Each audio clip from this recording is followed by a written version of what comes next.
Hi everyone, welcome back to my channel, and if you're new here, welcome. Today I'll be sharing my recipe of cauliflower fritters or gobi pakora. So don't forget to subscribe to my channel if you already haven't done so, and if you have, thank you so much. For the spices to make the cauliflower pakora, you will need 1 teaspoon of garlic powder. This is half a teaspoon of carom seeds that you're going to crush with your hands. This is 1 teaspoon of cumin powder. This is Shan chaat masala that you can find at your local South Asian grocery store, and it's about a half a teaspoon of that. Again, adjust all of these accordingly to your taste and your preference. This is about it's about a half a teaspoon of turmeric. This is 1 teaspoon of chicken powder, 1 teaspoon of salt, 1 teaspoon of red chili powder, just a 1/4 teaspoon of baking soda. It's baking soda, not powder. And 1 teaspoon of the crushed red chili pepper flakes. Again, adjust all of these accordingly to your taste. This is 1 head of cauliflower that I went ahead and cut into florets, and they're bite size, a little bit bigger than bite size. This is like a mini chopper that I have. I just took a handful of fresh cilantro and half a jalapeno. Again, adjust this all accordingly to your preference. If you don't like it too spicy, then cut down on the jalapeno, or you can take out the seeds or the membranes of it and it'll make it less spicy. And this is what it looks like once it's all chopped up. And I use the stems and everything of the cilantro. To make the batter, you're gonna need ground flour. You're gonna need about a cup of it. So I'm just gonna eyeball it, but you're gonna need about a cup.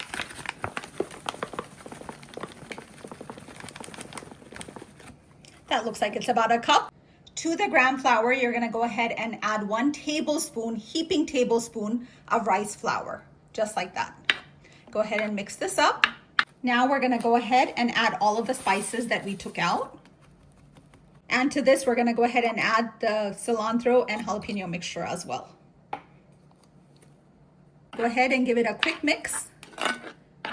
And now we're gonna go ahead and add water to this, and I will tell you exactly the amount of water you'll need. Okay, let's start adding the water. I have a cup of water here. Let's see how much it's gonna need. And I will give you the exact measurement that I'm using, but that can vary when you're mixing it. You want it like a pancake batter. Slowly add the water. You don't want to add too much. If accidentally you do, just add more ground flour to it. We're gonna need to add some more water.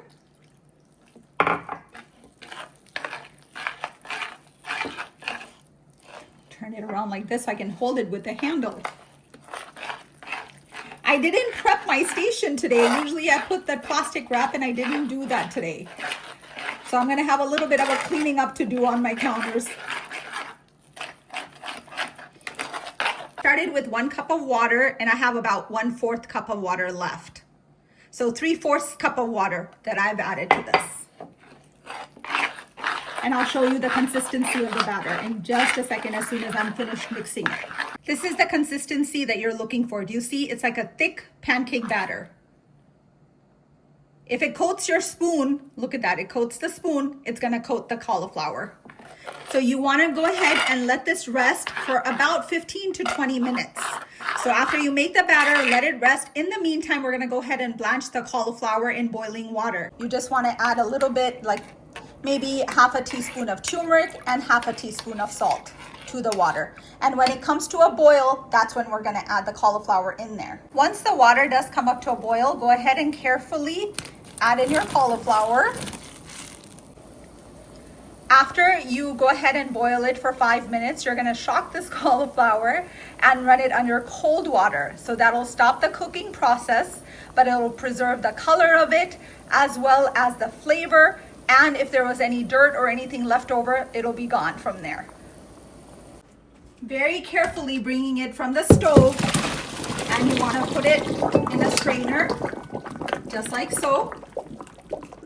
And you're gonna stop the cooking process by running it through cold water. These are going to be deep fried, so make sure you add a generous amount of oil. And you wanna go ahead and heat up this oil on medium-high heat. So we'll wait for the oil to heat up and then start frying the cauliflower. Let me show you what it looks like after I ran it through. Look at that. We have our batter all ready to go, and our cauliflower was shocked with cold water after the hot water bath. But look at how nicely it preserves the color and the texture and everything. Look at that. Zoom it. There we go. I think the oil is ready. So we're gonna go ahead. I'm gonna show you exactly how to do the dipping process. Okay, you wanna give this batter a little mix.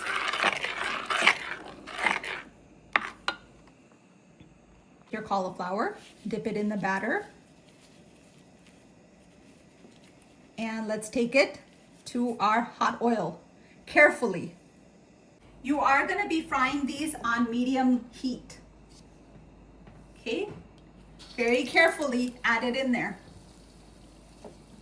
You're gonna go ahead and continue coating the cauliflower in the batter and adding it to the hot oil.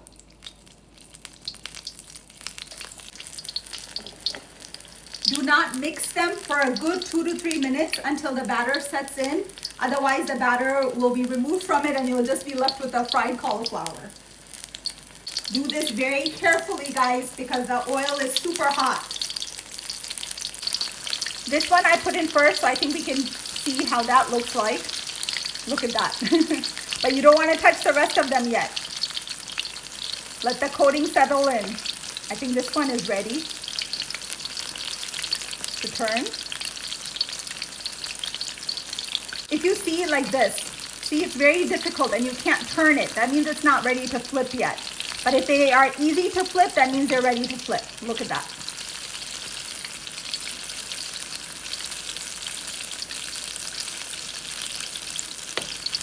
Look at the first ones that I've done so far. They smell amazing. These pakoras smell amazing. They're fritters basically, but they smell amazing. Let's see if these are a little ready.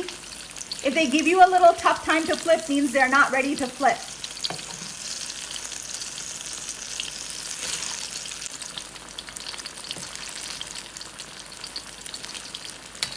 Now you can move them around. You're gonna fry these on medium-low heat. If you see the oil is getting hot, again, like I said, turn it down from medium to a little bit lower heat, because you do want them to cook internally as well. You don't want the batter to be raw. Now you can like mix them around in there. Now the batter and the coating is stuck. Now it's not gonna go anywhere. When I do fry anything, I usually take it out in this kind of a fryer basket. It's just much easier so the grease doesn't stick to the food and it won't make it soggy. I will line this tray with a paper towel, but this one you're gonna leave it just as is so the food doesn't touch the grease at all and it won't become soggy. So that's just another tip for you guys. You guys know I'm all about the easy cleanup, so I'm gonna go ahead and put a paper towel down here to collect the grease. And we'll put this tray right on top of it, just like so. The first batch is completely ready to come out, so let's go ahead and take these out. And like I said, I'm gonna be putting it on this kind of a crisper tray. Check these out.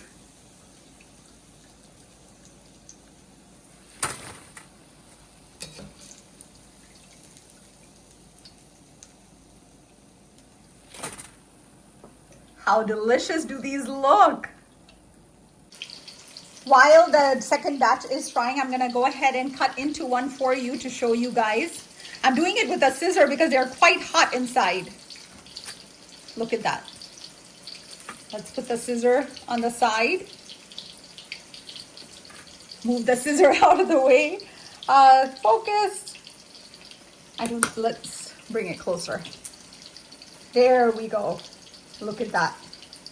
Look at the inside of it. These look absolutely delicious. Let me get that to focus. There we go. This is what the inside looks like. And these are all done. Check these out, guys. How delicious do they look? This is my plate. I do like it with raita, and I like to sprinkle a little bit of chaat masala on top. But this is my plate. Check this out, how cute, right? These are cauliflower fritters or gobi pakora. And this is what the whole batch looks like. Check this out. They look absolutely delicious. I can't wait to break my fast and start munching on these. I hope all of you guys enjoyed this recipe of cauliflower fritters or gobi pakora. If you have, then of course, don't forget to subscribe to my channel if you already haven't done so. And if you have, thank you so much. Remember, always believe in yourself, love yourself, and take care of yourself. Until next time with another delicious, yummy recipe that I can't wait to dig into. Bye, guys.